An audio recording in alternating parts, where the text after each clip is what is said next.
Aussie Tech Heads is brought to you by startnewcompany.com.au. Register your company fast, easy, and direct with ASIC. All documentation is provided and held in your account for downloading at any time. If you're an accountant or other professional, you're also able to brand all documents with your company name.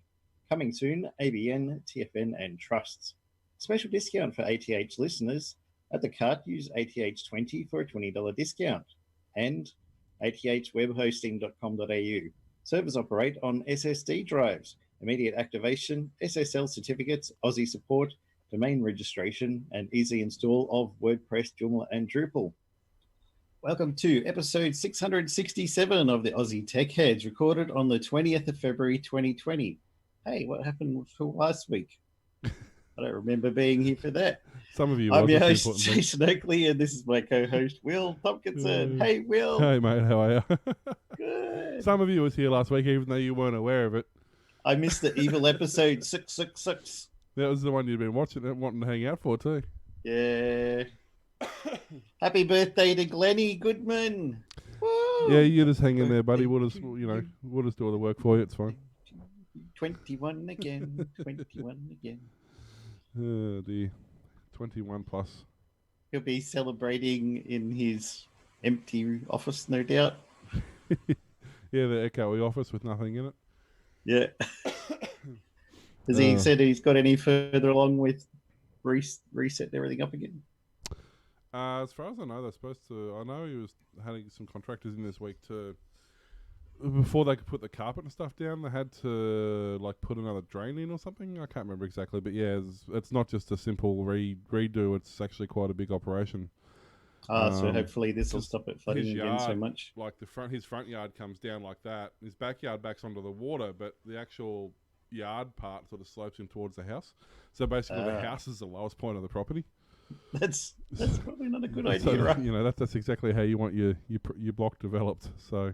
Who the heck came up with that design? Well, it probably wasn't. It is Gold Coast. When it was made, the house was 18 foot above the ground level. It slowly sinks down. Just like out Red Bank Way with all the mines and everything. Yeah, there's a place out here called Brookwater. It's one of those exclusive estates on the golf course. We call it Sinkwater because I swear every time we drive past, the houses are just that little bit lower than they were last time we went past. Oh dear. I took your advice. I got one of those cables. No, you took most of my advice. What you get the magnetic plug, yeah, and then you plug the thing in, and then you get pretty colours. Ooh. Or you buy the rectangle ones with the rectangle connectors, and you get pretty colours that don't keep you awake overnight. This like one of these cables is for my car while I'm driving. So you can imagine driving at 10 o'clock at night with these flashy LED cables. Yep. That's why I went the rectangle ones, because I couldn't find any round. I actually wanted the round connector because in theory they're a better connector because they'll spin and pivot. But I couldn't find any of the round connectors that didn't have LED cables. So I went for the rectangle ones, which gives me an option of 300 or 30 centimetre, 1 metre, 2 metre and 3 metre cables. Oh, yeah. And you don't think you use a 3 metre cable until you've actually used some, and then they're the best things in the world.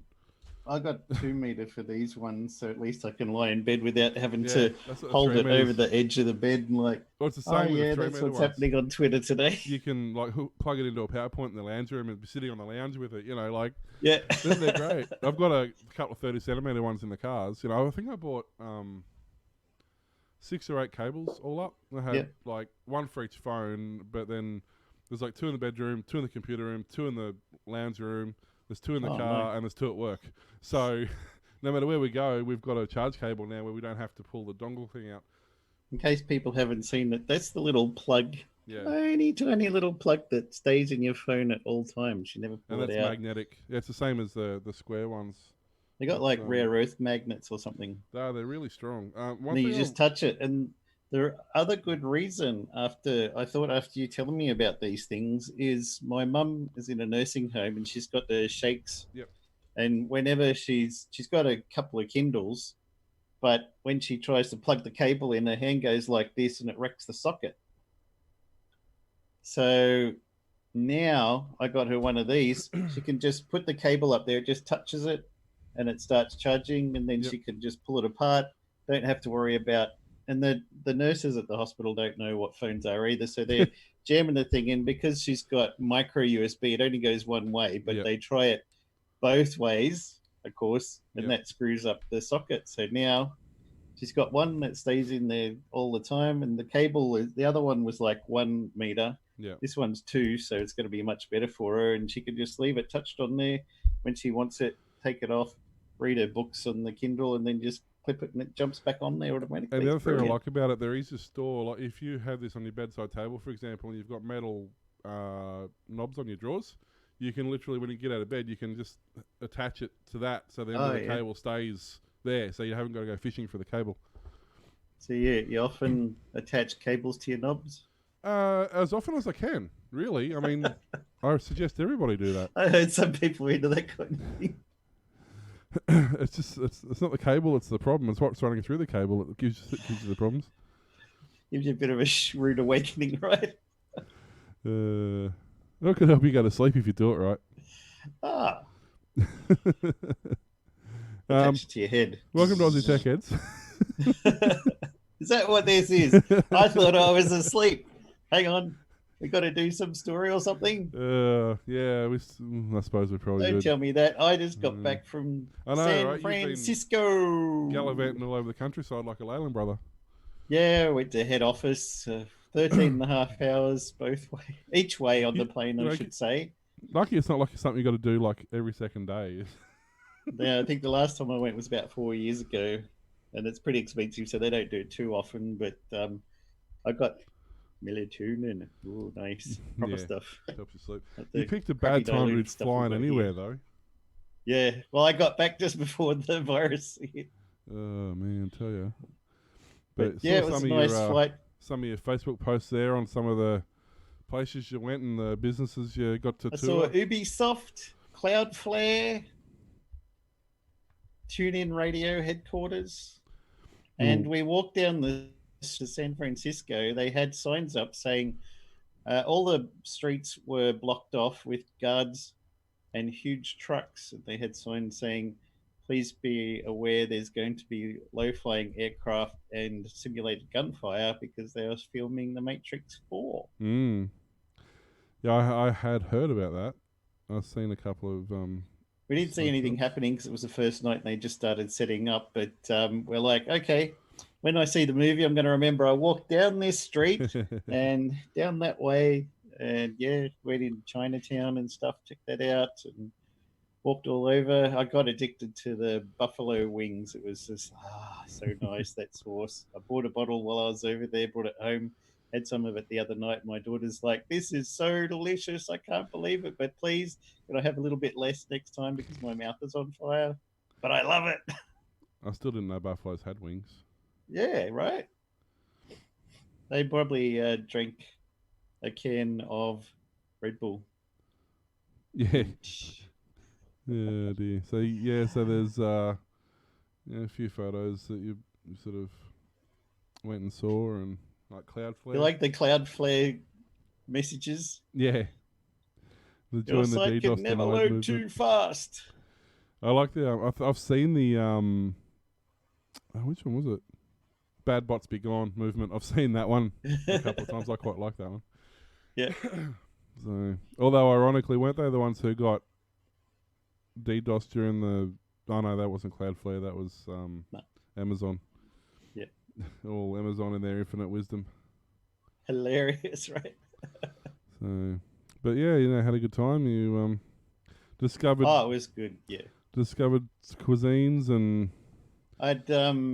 I went over last time, I think it was an A380. Not a terribly good plane, but this time I went in a Dreamliner. Very smooth, nice ride, very nice seats and entertainment system.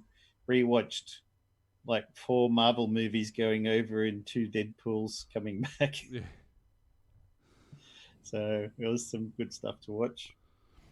Yeah. But anyway, we should probably do some story now since it's been half an hour since we started. Whatever. I mean, me and Joe did such a good job last week that people are still probably recovering and not going to watch this episode anyway, so... Right. Well, nobody watches it anyway. So, We had actually a lot of people watching the live stream last week. It was very good. We had, say a lot of people for us. There was like yeah, 17 people on YouTube and like 20 people on Twitch or something. It was pretty cool. yeah. We got So I'm not sure how aggressive that happened. sock Commander Root, OO Star OO, and Spiky Dan. Welcome to the show. Yeah, that Everybody, was. don't forget to tune in. Yeah, that's it. We're going to try and do it more and more and more and more, and then it's a bit more. So, Professor Andre Simpson had a problem. The University of Toronto Scarborough campus was paying through the nose for crucial material for its 3D printer. Everybody knows Mr. T and I got into the 3D printing pretty heavily. I need to do a bit more of it. I'm getting mine all set back up again. Got a new. They got these. Have you seen they've been advertising? They got printers now that could do it in like 10 seconds, do a whole thing that take you like half an hour with the current printers. Oh, that's the other style printer. Yeah. Yeah. That's the resin based ones. Yeah. But I got. Who would have guessed a McDonald's would come to the rescue? Simpson is director of the school's environmental NMR centre dedicated to environmental research. Central to this research is an analytical tool called the NMR spectrometer. NMR stands for nuclear magnetic resonance and is technically similar to how an MRI works for medical diagnostics. Simpson had bought a 3D printer for the lab in 2017. He hoped to use it to build custom parts that kept organisms alive inside of the NMR spectrometer for his research. But the commercial resin he needed for high quality light projection 3D printing, where light is used to form a solid, of those parts was expensive. The dominant material for light projection printing is liquid plastic, which can cost upward of $500 a litre.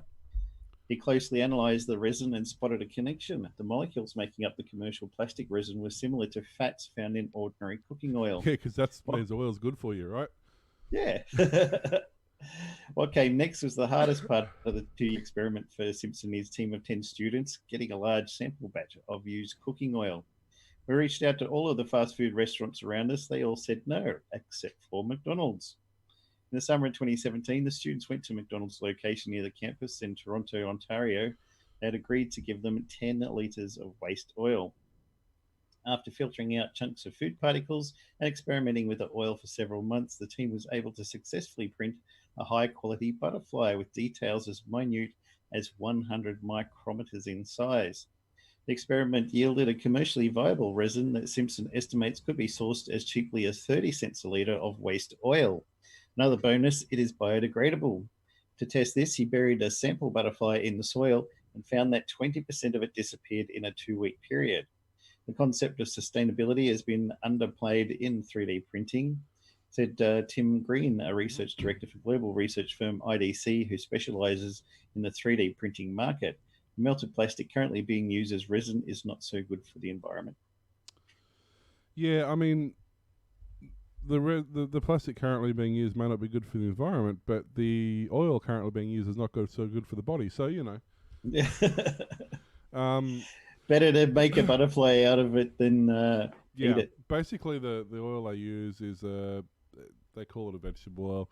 It's a push. It's basically a small chain molecule oil. It's synthetic, effectively. It does have some. It started off life as vegetable oil, but it's not anymore. So I mean, it is a plastic polymer. It's the same as margarine. Margarine literally is one molecular leap away from plastic. And can actually be turned into plastic very easily, and it's the same with this. So it's not surprising that they've done that. Really, it's not that much of a stretch. You can actually use if you use a gasifier, you can break plastics down into oil and reverse the process while generating useful substrates. But the oil, my slight concern with that, saying the oil is biodegradable, is a little bit of a push. It's the oil itself isn't really. It will contaminate soil to the point where things won't grow.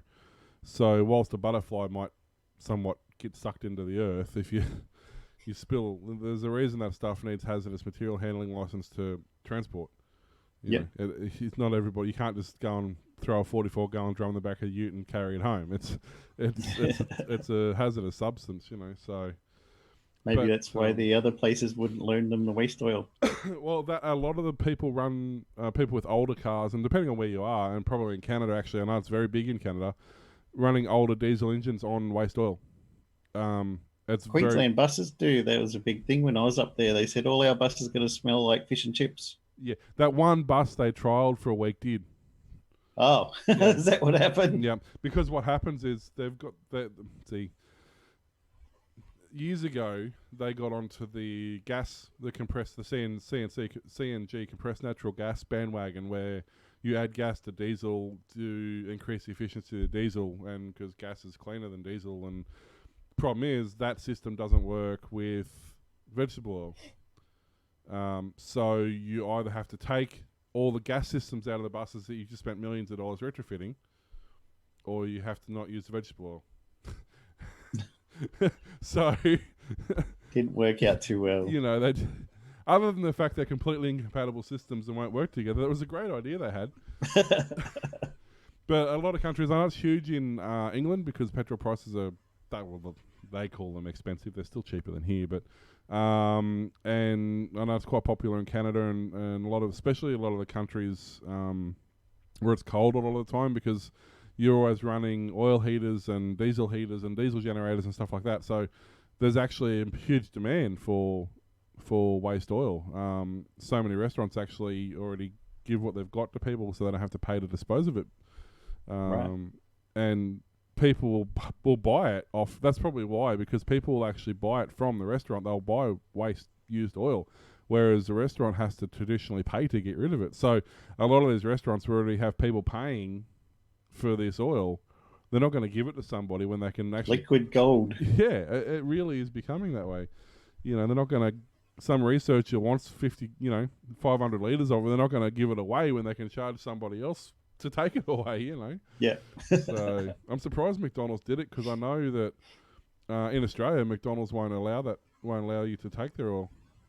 Because I have tried. And it's against their company policy. Yeah, Australian one anyway. Like they even know what that is. Probably the same one that says you can't ride a motorbike through the drive-thru and be served. Yeah. Don't know it's how that... dangerous. You pay rego and you pay your insurance on a motorbike the same as you do as a car. Okay, don't serve the guy on the lawnmower or the push bike. I get that, but you know, you're on a motorbike. You've paid the privilege to ride your motorbike to McDonald's. At least you could do is serve them. Every other takeaway will do it. HJ's and KFC will do it. Macca's won't. Oh, okay. Because some woman went psycho and threw nuggets at him or something. I don't know. Did you see that clip on YouTube? That woman wanted the nuggets even though she didn't order them, and she climbed through the window and everything. Jeez. I haven't heard of that one. Oh, that was pretty cool. So NBN again, because the NBN's been so quiet and out of the news lately.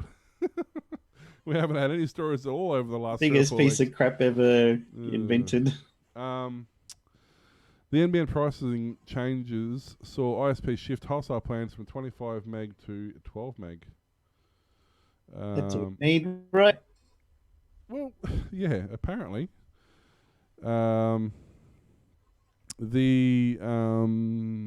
TPG and Vocus, VSCUS, are the only major telcos to see a decline in 25 meg while increasing 12 meg connections. Probably because they only had 10 meg on a 25 meg anyway. Yep. TPG was so over stretched that it's not funny. But the Australian Competition and Consumer Commission released its last quarterly wholesale market indicators report on Thursday. It showed that the reported plans are impacted by price. At the end of November, NBN announced outcome of its pricing review, which saw the addition of a 120 and a 250/25 and a 1 gigabit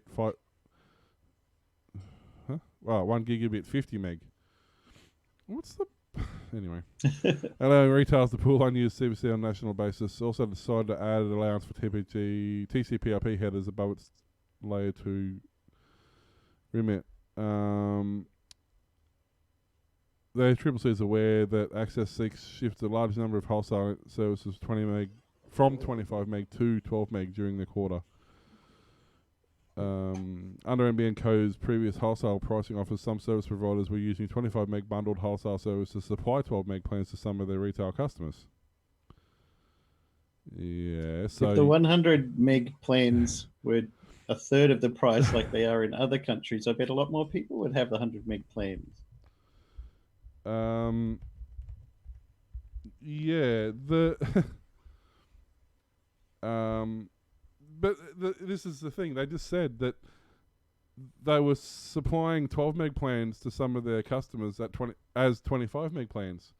So does that mean that they were? Does that mean that they were giving them 25 meg for the price of 12 meg? Because if that's the case, everybody who is paying for a 25 meg plan is going to be pretty upset because. But conversely, if they were supplying 12 megabit data to people on 25 meg plan, well, then shouldn't they be getting it? So no matter which way you read that statement, it's not good. It's wrong. It doesn't matter which way you look at it. There is no correct outcome for that statement to be true. So, Oops. But the other thing that got me, I mean, it goes on to talk about how, they've connected 232 additional HFC premises and 83 FTTCs and all this other stuff. But basically, the takeaway from that is TPG and Vocus were basically screwing their customers over, and now they can get away with it because there's a lower plan tier they can put people on and charge the same amount that they were charging before anyway. There you go, problem solved. I just don't understand how they work their tiering out. So there's an addition of a 120, a 250 25, and a 1 gig 50 meg. How does that make sense in any, like, the maths on that should make a 120 should then be a 250, 35, and then a 1 gig 200. Right? That would make sense. They artificially limit them, right? It's all fiber. Oh, well, I mean, we know that. They've been doing that for years. I mean, they've admitted to be doing that. I remember I called Optus back when I was on cable, and I said, how come you're giving me 100 meg down, but you're giving me 2 meg up? And the guy literally on the other end of the phone, he said, because we can, and you'll pay it. Yeah. That was literally I'll just say, response. oh no, you'll run servers and mail servers and web servers in your home, and you should buy a business plan. It stops torrenting and it stops all the legal downloads. And I said, no, it stops me from being able to put a YouTube video up in less than 12 hours. That's what it stops me from doing. Yeah. I said, okay then, sell me 2 services. I'll take 2 102 meg services, thanks.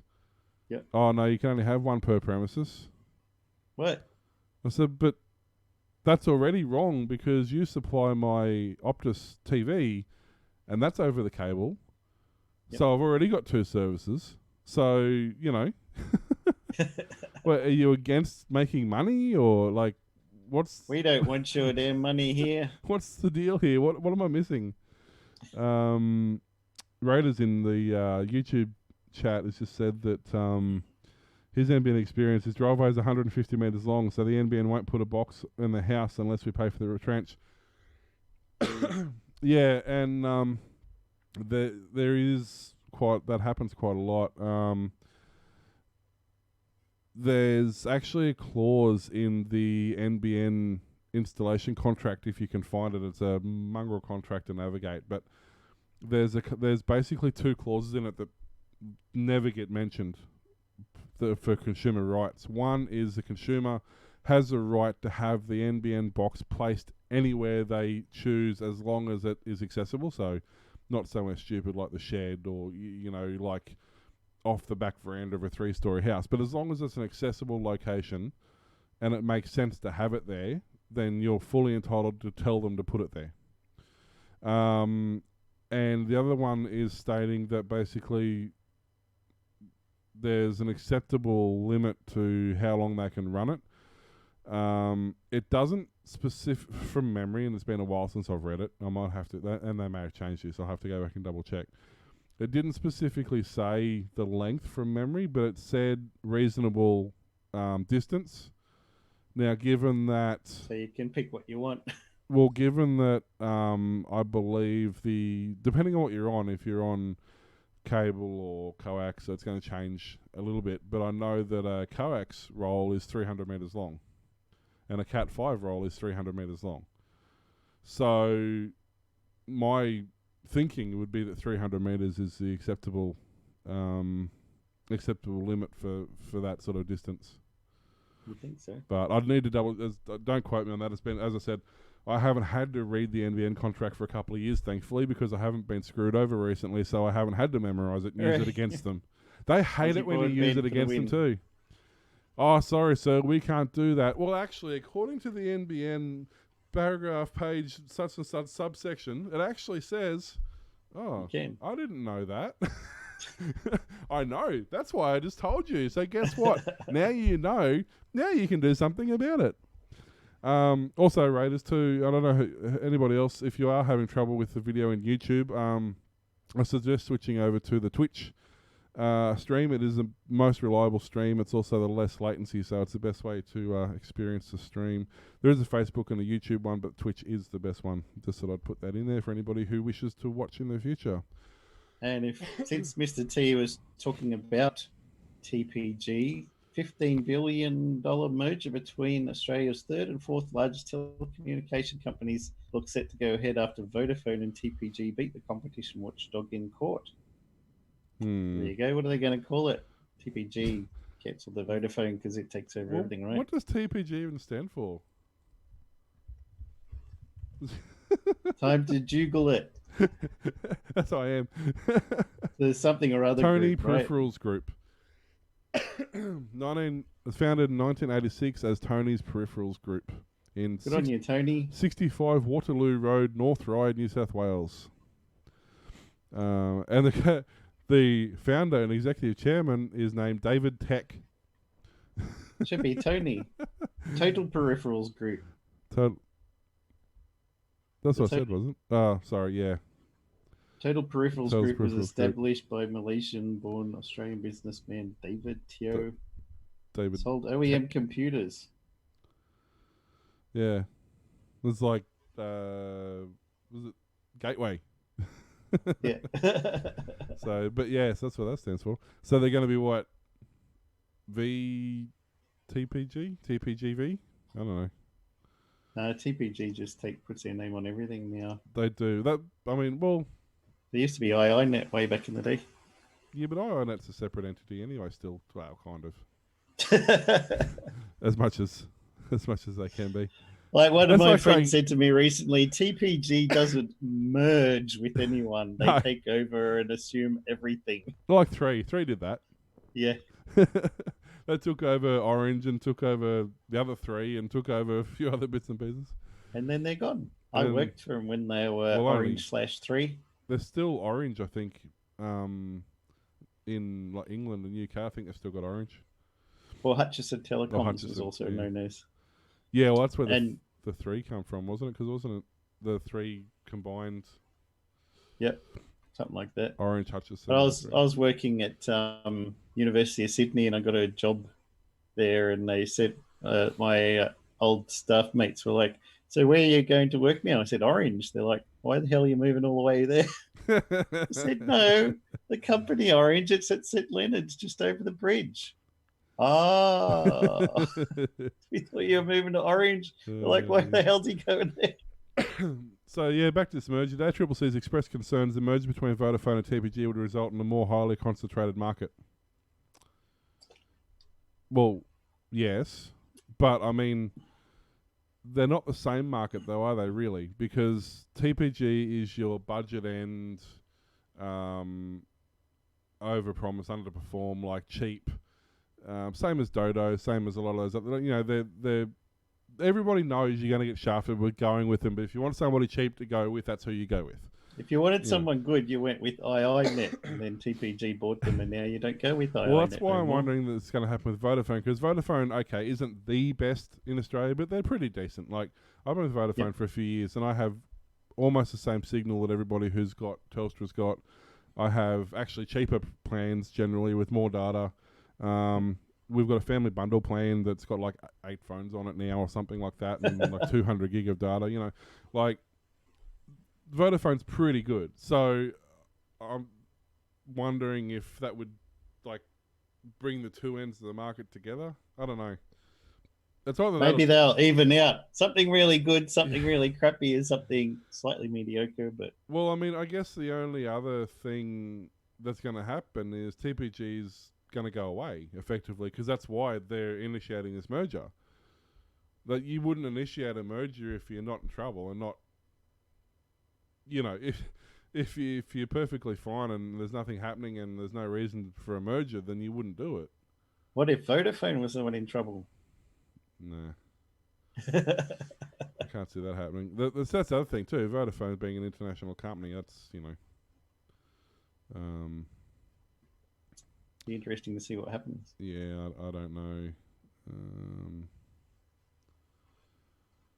Don't know what'll happen there. It be interesting. I just hope if it is one of those mergers that's, how do you say, like it does end up becoming a decent proposition at the end of it. You know, doesn't just not benefit anybody, and it turns out worse for everything. That except for shareholders. Well, yeah, I mean, although I don't know, it doesn't always go according to plan either. No.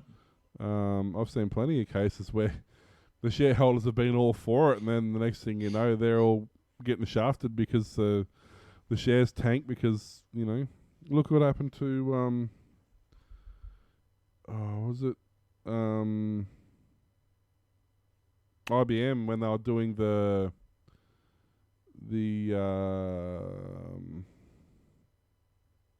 was it the ThinkPads, and then all of a sudden they, you know, Lenovo started getting the market of the business orientated laptops and things like that, and they started doing they basically more or less in one foul swoop come in and undercut IBM. And I was working at IBM at the time when that happened. It was just when I thought IBM had outsourced all their stuff to Lenovo to sell the IBM ThinkPads as Lenovo ThinkPads. They did, stuff. But it basically didn't. They had to. Yeah, that's what I mean. It was Lenovo took over the product effectively, right? Because it was supposed to be in IBM's best interest that happened. IBM was going to focus. It was right when OS2 Warp was actually still popular, and Netscape Navigator Gold and all this sort of stuff that wasn't Windows was happening, and they were going to. IBM was going to have. The way I understand it anyway, from when I was working there I wasn't there for long, but. They were going to have their business side of it, where they're still going to manage and maintain servers and businesses and that side of it, and then they're going to have their consumer grade products, which were going to be the OS2 Warp and products that ran that. And so they did this business class stuff didn't really have somewhere to be. Because all businesses, you know, they all ran Windows. That was just what they were going to run. They were going to run Windows. They were going to run all this stuff because that's. But IBM they wanted their own. They wanted to be the AMD of the PC manufacturers, and so they kind of went, okay, well, let's outsource our laptops. Or it wasn't just their laptops; it was actually their business range. Right. So it was their ThinkPads, and I can't think what their desktops were called at the time either, but they were like Think Stations or something. Think Center, something like that. Yeah, it was those as well. They got outsourced to Lenovo as well, and basically the stock market effectively, or their shares tanked because everybody, like, the one thing that they were known for was making reliable and bulletproof business grade laptops and PCs. That was their thing. And their one core thing, they outsourced to somebody else to follow these other things that may or may not have taken off. And turns out they all crash and burn horribly. Yeah, OS Warp is doing well, isn't it?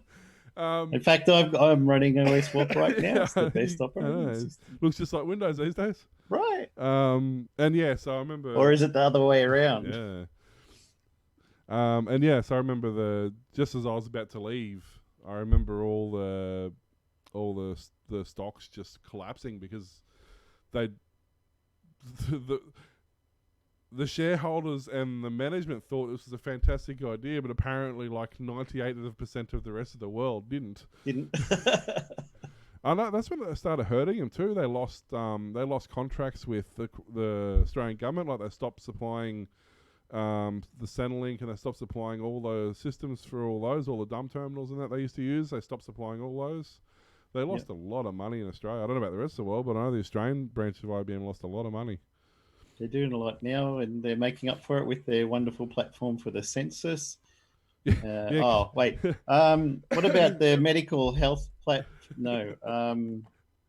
Do they actually... The voting? No. What else have they done that's they're been all super IBM, successful? aren't they? Yeah, they're all... Well, they're not only IBM, now IBM and Amazon. So their partnership's doing well then. They might have to look into something about that, I think. Here's one you might be interested in. Hackers have manipulated multiple Tesla cars into speeding up by 50 miles an hour. Researchers fooled the car's mobile IQ3 camera system by subtly altering speed limit sign on the side of the road in a way that a person driving by would almost never notice. This demonstration from cybersecurity firm McAfee is the latest indication that adversarial machine learning can potentially wreck autonomous driving systems, presenting a security challenge to those hoping to commercialize the technology. Mobileye IQ3 camera systems read speed limit signs and feed the information into autonomous driving features like Tesla's automatic cruise control, said Steve Pavolny and Shivangi Trivedi from McAfee's Advanced Threat Research team.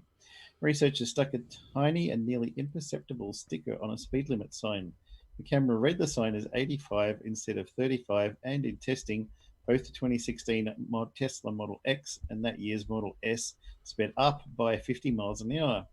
This is the latest in an increasing mountain of research showing how machine learning systems can be attacked and fooled in life-threatening situations.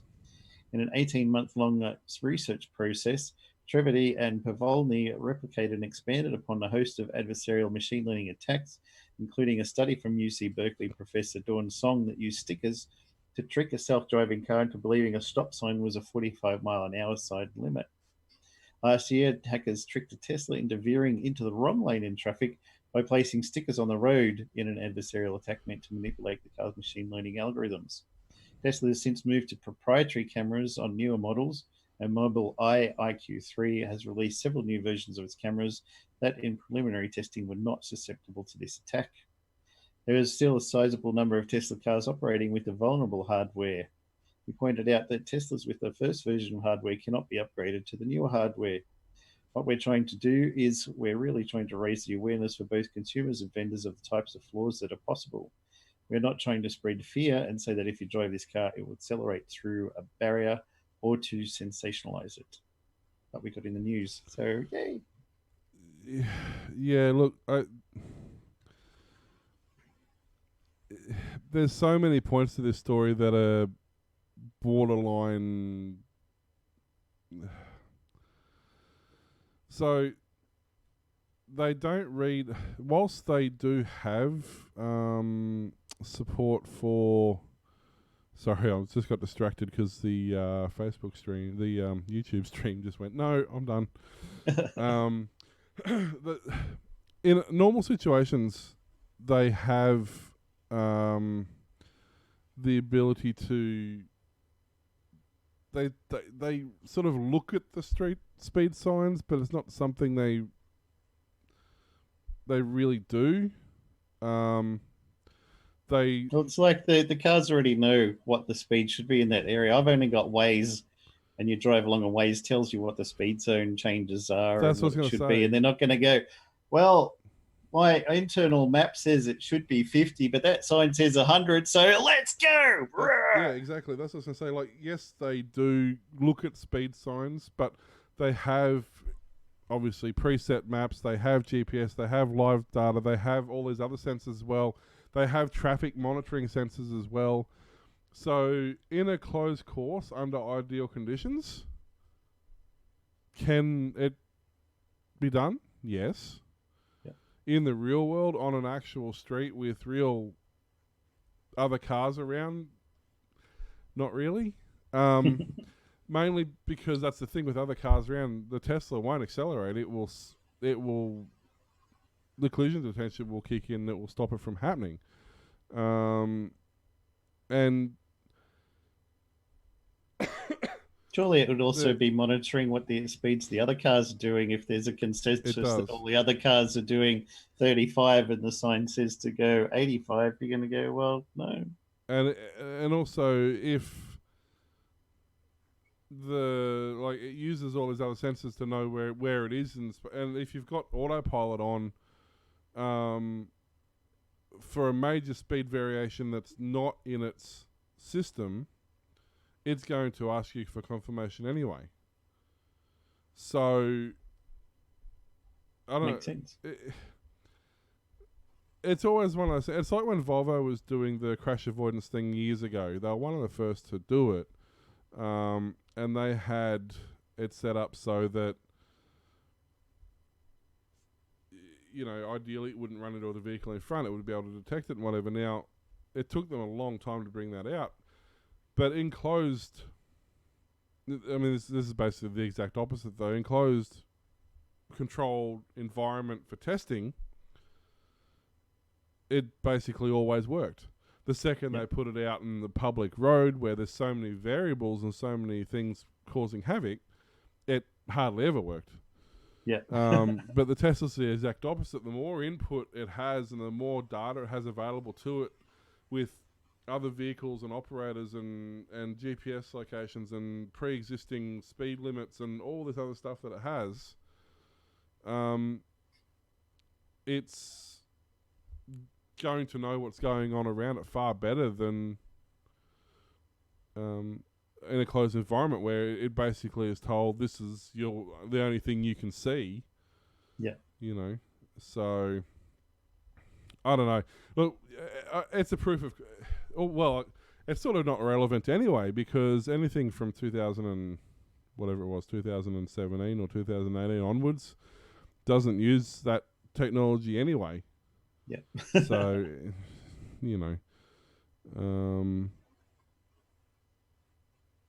you still keep your wits about you, keep an eye on what you think the sign should be, and you could put your foot on the brake, I'm pretty sure. Well, yeah, that's the thing. Like, exactly.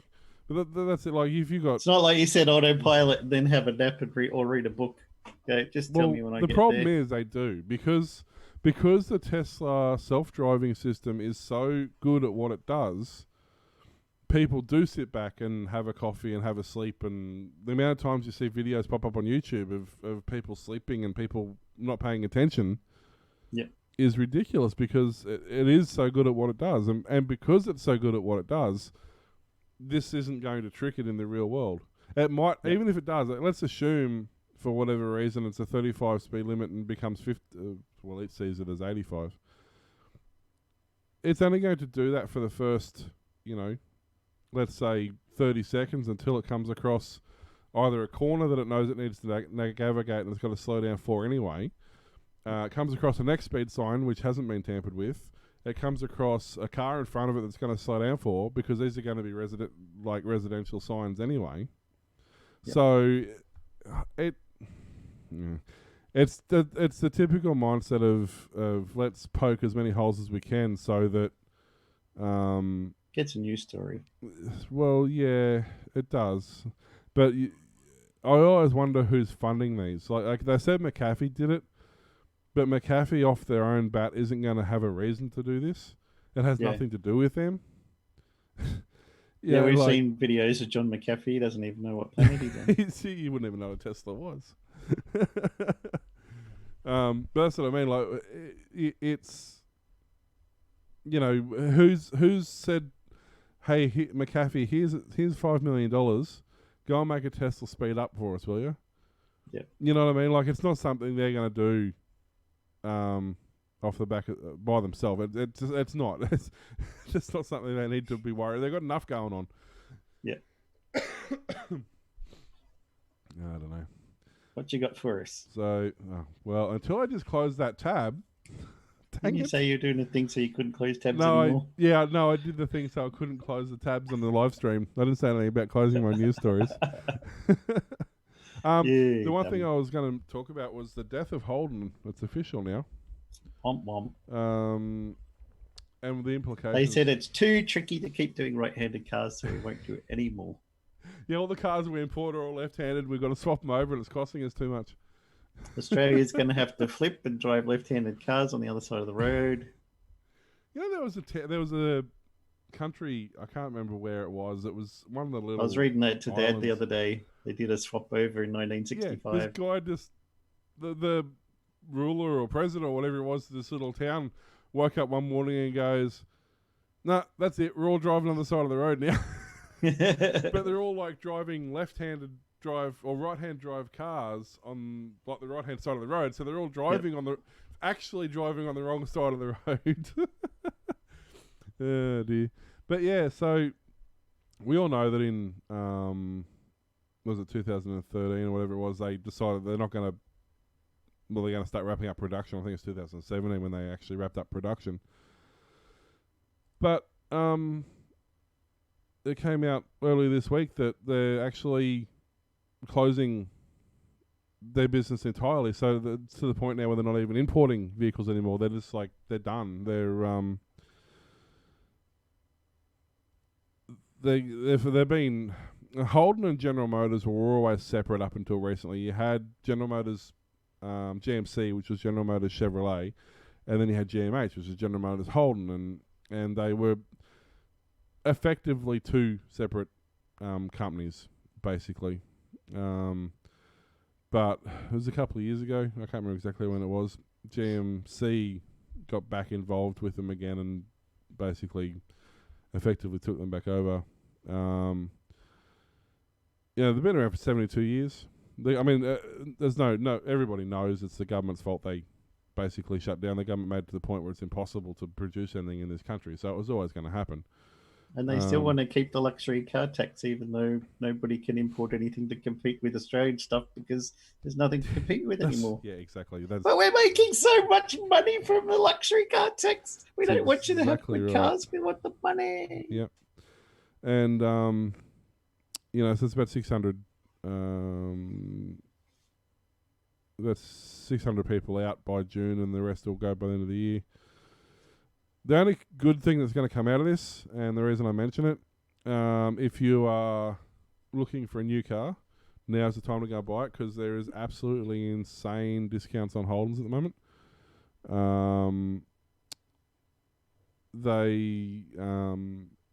I can't remember exactly what it was, but I think it was 17,000 or something off of Colorado. Like, it's massive money off at the moment. So it's definitely a time to do it. My only concern is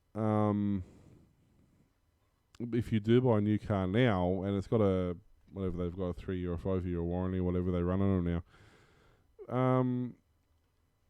What's going to be the deal with spare parts? Like in 2 years' time, if you need like a new motor or something, what's the availability going to be like on a lot of stuff? We can ship that over from the UK in about 6 weeks. Yeah, that's it. So not sure there. Rattler Daddler must be watching on the Facebook stream. Just saying that they've just finished, and I was about to say this, they've just finished tooling up for the right-hand drive 2020 C8 Corvettes that they were going to release to the Australian New Zealand market. That's what I found weird too. They've just spent all this money on tooling and redesigning the layout of the factory effectively to start doing. Wasn't it Joe Hockey in Parliament said when GM said we'll pull out of Australia, he says, "Yeah, I triple dare you, man. Go on, do it." And they're like, "Okay." Now he's like, "Didn't expect that to happen, did I?" So I know it's funny that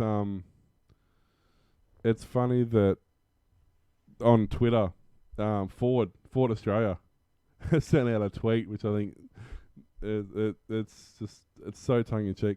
All of us here at Ford Australia are saddened to hear the news that Holden will cease operation. Holden is an iconic brand that holds special place in the heart of many Australians and has done so much to illustrate the Australian automotive industry in the country. That's part one. Part two. Its vehicles have been worthy competitors both on the road and on the racetrack. To our friends at Holden, thank you for keeping us on our toes and inspiring us to keep aiming higher. We'll miss you. So, for anybody who's not familiar, always has been Holden versus Ford rivalry. Yep. And like that second verse for me, like it's very tongue in cheek. Like you've been worthy competitors, you know, and you know on the racetrack, but we beat you a lot of the time. Like it's like almost a compliment, but just not quite. Maybe they didn't mean it. They may not have meant it like that, but to me, that's just the way it comes across, which I think is funny. I think that's exactly how they meant it. And yeah, as you said, the Holden are committed for the next 10 years for after sales service. I know that's what they've said, but I don't necessarily, not that I don't agree with that, but I think they're going to make it very difficult for that to be a thing after the next 3 or 4, 10. I mean, that as it is, they don't keep stuff for 10 years. It's almost impossible, you know, it's almost impossible to get 10-year-old OEM parts out of Holden now. And so I remember working for Zups, which is predominantly Holden, working for their warehouse in Brisbane up here. And we were throwing out anything that hadn't moved after 2 years. If it's sitting in the warehouse and hasn't been sold, it'd go and get destroyed. You know, and I'm talking brand new, you know, and this happened every 3 months. They culled the stock that had been sitting for 2 years. And we're talking hundreds and hundreds and hundreds of thousands of dollars every couple of months would be thrown out. Everything from motors to actual full sides of vehicles to Walkinshaw components that have been manufactured and not used to HSV stuff through limited edition stuff that hadn't sold. You know, it's just absolutely ridiculous. Which to me is probably part of the reason they went broke, to be honest. Yep. But it's kind of sad. You know, in the Holden versus Ford camp, I've always been a Holden guy. Not that they're a fantastic vehicle, but generally it's just been better than Fords. Yep. But, you know, and that's only been true up until sort of the early 90s. Once you hit mid-90s, they're both as bad as each other, to be honest. Yep. But, you know, I've had a lot of Holdens. I had the Gemini. I had a VL Commodore. I've had three VL Commodores. I had a VK. I've had Jack Roo. You know, I've had a lot of Holdens throughout the years. But yeah, it's going to be sad. It's going to be missed. It'll be interesting to see what's going to replace it, especially now that EVs are taking such a big chunk out of the market. In some countries, they're the largest selling vehicle at the moment. And apparently, the Great Wall is making a big push into Australia. Then yeah, I mean, as far as Chinese vehicles go, they're not one of the higher quality ones. There are better ones. There's the Sanyongs, which are better than the Great Walls. There's I've got a complete blank. The one that I really like, I've got a complete blank, and I can't think what it's called. Thanks. Wow. But anyway, yeah, there's a lot of vehicles coming in. I mean, let's face it, Holden hasn't sold an actual Holden since, you know, for what, 5 or 6 years now, since they've actually had an actual Holden. So, yep. Well, really, the last Holden with the actual Holden produced motor, I think, was the 5-litre, like, I want to say like VN or VP, something like that, Commodore. So it's been 20 years. So, you know. But anyway. Here's something you'll like. Mozilla now has a virtual private network service. And if you have a Chromebook, a Windows 10 computer, or an Android device in the US, you can start using a beta version now. Called Firefox Private Network, the new service is designed to function as a full device VPN and give better protection when surfing the web or when using public Wi-Fi networks. The company offers 2 options, a free browser extension version, which it launched in beta last year, that provides 12 one-hour VPN passes when using the Firefox browser and a Firefox account. and a second $4.99 a month option that provides more complete VPN service across your whole device. The new paid option, which runs off servers provided by Swedish open source VPN company Molvad, can protect up to 5 devices with one account. It allows for faster browsing and streaming and gives you the ability to tap into servers located in 30 plus countries for masking your location data. Works on Windows 10, Android, and Chromebooks, with Mozilla touting that iOS is coming soon. Support for Mac, Linux, and additional countries are also in the works. According to Mozilla, the premium option won't monitor or log any user data. The company's free version, which is provided by Cloudflare, however, temporarily logs unidentified browsing history and deletes this data within 24 hours as a mechanism to detect and handle abuse on the network. Mozilla does add that neither Firefox nor Cloudflare is able to associate usage with users, as each party holds partial aspects of this data which are never joined. The move is a much needed step up in security, especially for those who travel. Whereas an incognito mode can delete your web history, those looking to prevent trackers from their internet provider and add an extra layer of protection when using open networks should use a VPN. If you want to try out the browser level protection, you could do so today with the Firefox browser extension. The premium option has a waitlist for those looking to join, but is accepting new submissions. Oprah's always had it, haven't they? Well, we've had it for the last couple of years, and it's free. Yeah. And it's actually quite fast. I use it quite a lot. I do have NordVPN that I'll use system-wide, or I use on my NAS, or I use on other stuff. Yeah. But just for a quick jump in, get something done, And here's something else that I read on Twitter this week. This guy was downloading a software update for his computer. I don't know if it was for a game or something else. And it was coming in at quite a low speed. So he turned on his VPN to say that he was in America, and suddenly he got like 10 to 20 times the speed for downloads. It's no real surprise that Aussie ISPs are blocking or limiting a lot of downloads. It's been happening for a while. Some of them even tell you they're doing it. Telstra, Optus, another one I can't think of, but Telstra and Optus have come out on several occasions and said, yes, we watch what you're doing, and we're going to slow your speed down if we don't like what you're doing. Even if it's just normal gaming updates. So, yeah, it's. I know there was an issue with one of the massive Windows updates, the one where it did the local download, so other people could use the same file. Oh, yeah. Because so many people share the same IP address with the ways that the ISP set up their internet, you can have 100 people on the same address. So the servers were seeing this traffic being hit, and because they're technically peer sharing this file, even though they're in the middle of downloading it, I know it was causing all sorts of hassles with restrictions and stuff like that. Yeah. It can also be a browser thing too. Like I've just for fun tried downloading. I can't remember what it was. It was something. It was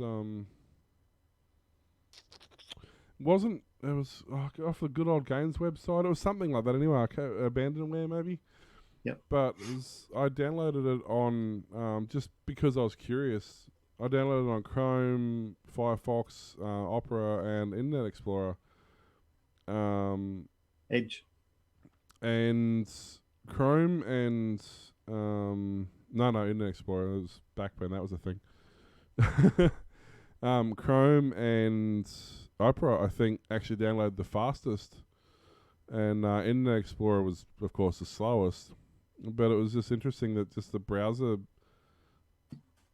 throughput was different. You would think that with the same internet connection, the same speed, the same protocol, everything effectively, that the same file would download at the same speed. Yeah. But it turned out... In fact, it should be faster by the time you got to IE, because the others will be cached. Well, yeah. On the ISP's proxy. Well, you'd think so. But it seemed that for whatever reason, Chrome was the fastest, and Opera was pretty fast. That's when I started using Opera for VPN. I switched the VPN on there, and it was quicker again. That might have been what happened. I know there was one stage when Internet Explorer would ignore cache data and request it from the actual site. So the others probably got it from the local cache, whereas Internet Explorer is like, nope, I'm going to get it from way overseas where it is. It would make sense that that's what happened because it was noticeably slower.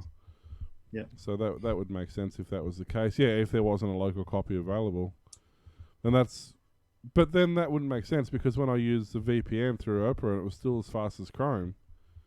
It wouldn't have got it off the local server because it doesn't know it's got a local server. Yeah. So I think it's just what's going on there.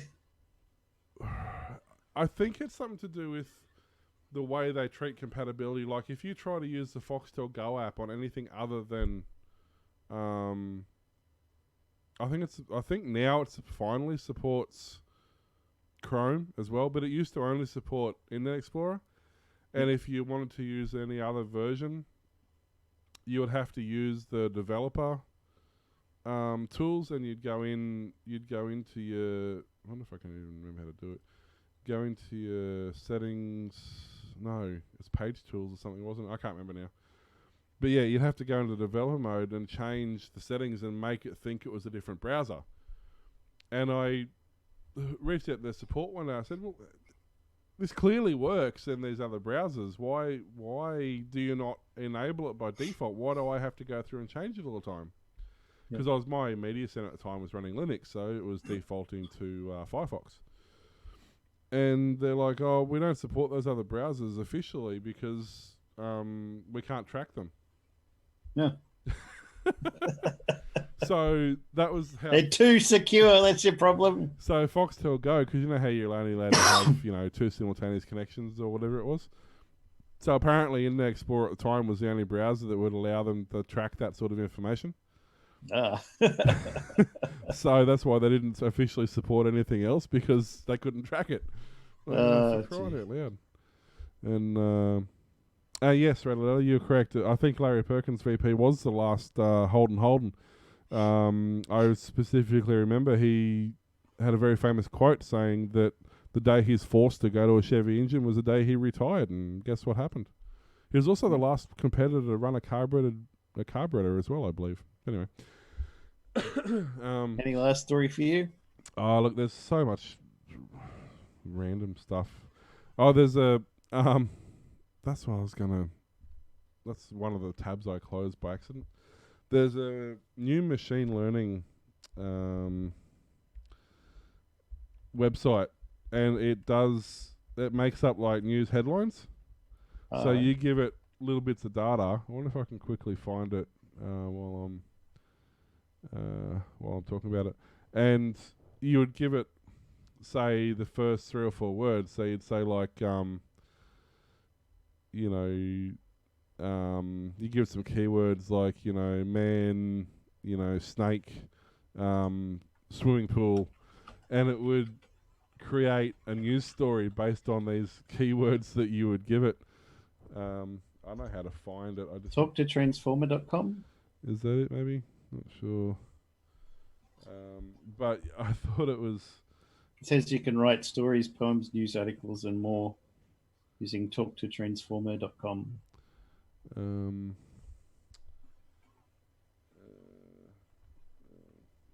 What's this stupid... Grey Still Plays is the YouTuber that I know who showed it off the other day. I'll quickly see if I can find it while I'm talking. But it's interesting because it does 2 things. One, it gives us a fun outlet. All right, so we're checking out the only game that... Stupid autoplay. But what it actually is used for at their end is it's actually used to help the machine learn. It's called Sky News. Yeah, well, it might as well be. But what it actually does Fox News is while you're Talk to Transformer, yeah, that's the one. While you're entering information into it to have fun with it, it's effectively learning the human condition. It's learning how humans, do things and write things and create things. There's another one that you can pay for called AIwriter.com. Submit a headline, choose a topical headline, send it to our article writing software. Wait a minute and save valuable time. The best article writing software out there does its job, and it'll be drafted and ready to make into something perfect. So let me just see if I can quickly grab something here. So let's do, alright, there's the page there. So let's go, so I want to go, I don't know, Florida man, selfie, squirrel. Because, why not? Well, that's more like Squirtle rather than Squirrel. Let's try that again. Squirtle's good. My favourite Psyduck. So we'll do complete text, and then it'll write an article based on the information you're getting there. Florida man, selfie squirrel. One of the community's biggest nicknames has always been the bull, even when presented with terrible photographs of him. The folks at New Jersey Council of the Blind donated pictures of a local man who was photographed sitting in a wheelchair while wearing a bullseye cowboy hat, as if he'd just come from a rodeo. Some also known for his bulldog obsession. New Jersey man Marino Diaz is part of the community, aka white trash, but he's not the only one. An old trolley dolly movie monster guy is always enough said, however the internet has taught us anything. So if you want to have some fun, I caught myself playing on this for ages the other night. It's called, talktotransformer.com, and you can go there and have a lot of fun with that. It's a good way to understand machine learning as well, so have fun there. And so let me change camera so it's not there anymore. It's not necessarily safe for work either. Just don't use text to voice and you'll be fine. If any of you don't already know, the collective noun for progressive dudes is the smoothest, as in the streets of Australia. A good summary by True Blue and aspects with Scott Alexander is a geriatric bootleg MC from Darwin, Australia, who never wanted to ever leave the house with anything he could touch. If you've ever been to a hip-hop, heavy metal, new age, Eurotrash, goth, indie music show in Australia, you've probably seen them. Doubt it? Ask Scott Alexander on 20th August 2015 when Drake and Future's DJ performance brought the house down. Could they add my words were Aussie tech heads, party and chicken. Could they add any more levels to that rave, hip hop, trance, whatever it was? Oh dear. So my final one. Larry Tesler, a computer scientist who created the terms cut, copy, and paste, has passed away at the age of 74.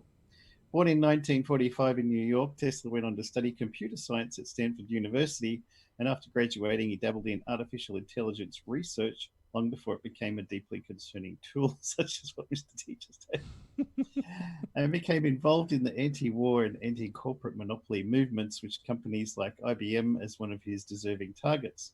In 1973, Tesla took a job at Xerox Palo Alto Research Center, PARC, where he worked until 1980. Xerox PARC is famously known for developing the mouse-driven graphical user interface we all now take for granted. And during his time at the lab, Tesla worked with Tim Mott to create a word processor called Gypsy, that's best known for coining the terms cut, copy, and paste when it comes to commands for removing, duplicating, or repositioning chunks of text. Xerox PARC is also well known for not capitalizing on the groundbreaking research it did in terms of personal computing. So in 1980, Tesla transitioned to Apple Computer, where he worked until 1997.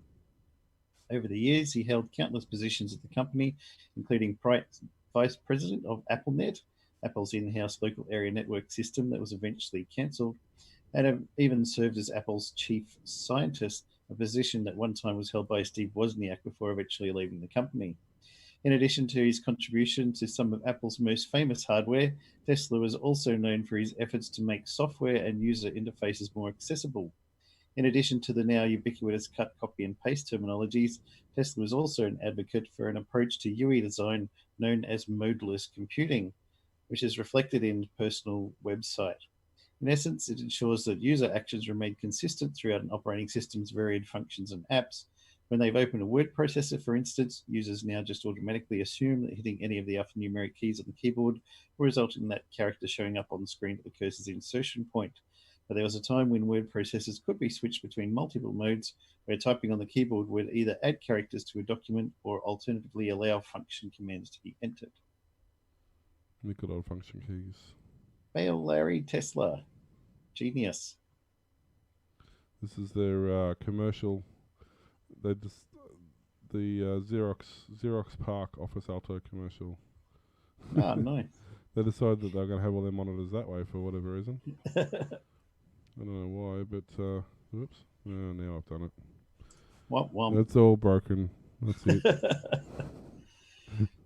On that note. Thanks for listening to the Aussie Tech Heads Show, broadcast weekly. We can be found at facebook.com/Aussie Tech Heads, twitter.com/Aussie Tech Heads, and youtube.com/Aussie Tech Heads. You can email us, Glenn, Will, or Warlock at aussietechheads.com.au, and you can hear Aussie Tech Heads on aussietechradio.com, 24/7 back-to-back play of some of the best tech-related shows from around Australia and New Zealand. New shows are added each Friday. Thanks for listening, and we'll catch you again next time. See you later, guys. Bye.